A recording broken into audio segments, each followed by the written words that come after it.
السلام علیکم۔ آج ہم سورۃ النحل کی اگلی آیات کا مطالعہ کرتے ہیں۔ اعوذ باللہ من الشیطان الرجیم، بسم اللہ الرحمن الرحیم۔ وما اور جو بھی بکم تمہارے پاس من نعمتن کوئی نعمت، فمن اللہ پس اللہ تعالیٰ کی طرف سے ہے۔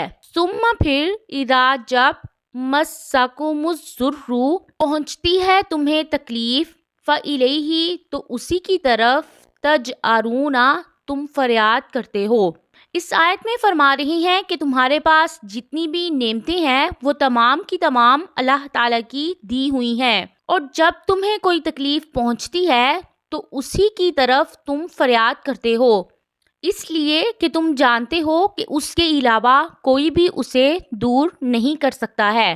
ثم پھر اذا جب کاشفا وہ ہٹا دیتا ہے، الضر تکلیف کو، عنکم تم سے، اذا یکایک، فریقن ایک گروہ، منکم تم میں سے، بربہم اپنے رب کے ساتھ، یشرکون وہ شریک ٹھہراتے ہیں۔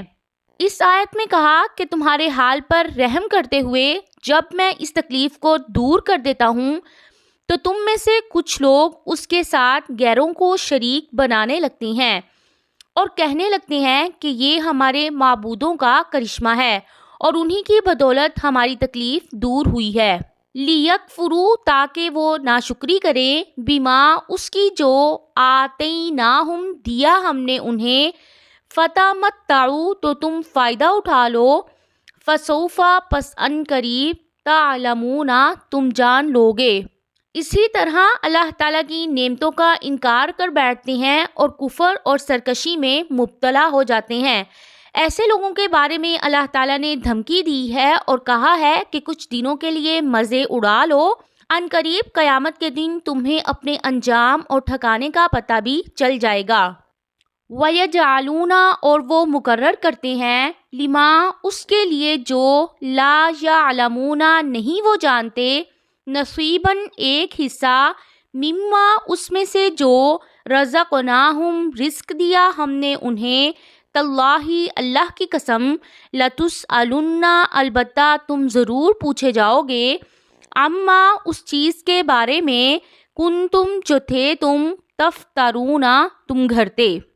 اس آیت میں مشرکین مکہ کے ایک دوسرے عیب کو بیان کیا گیا ہے کہ جن جمادات اور شیاطین کے بارے میں وہ کچھ نہیں جانتے انہی کو اپنا معبود بناتے ہیں اور ان کا تقرب حاصل کرنے کے لیے اللہ تعالیٰ کی دی ہوئی روزی کا ایک حصہ خرچ کرتے ہیں، ان پر چڑھاوے چڑھاتے ہیں اور ان کے نام کی نذریں مانتے ہیں اور جانوروں کو ان کے نام پر ذبح کرتے ہیں۔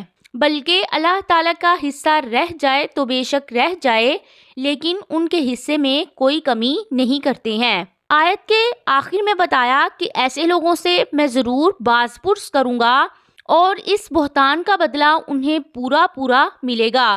جہنم کی آگ ہوں گی اور وہ ہوں گے۔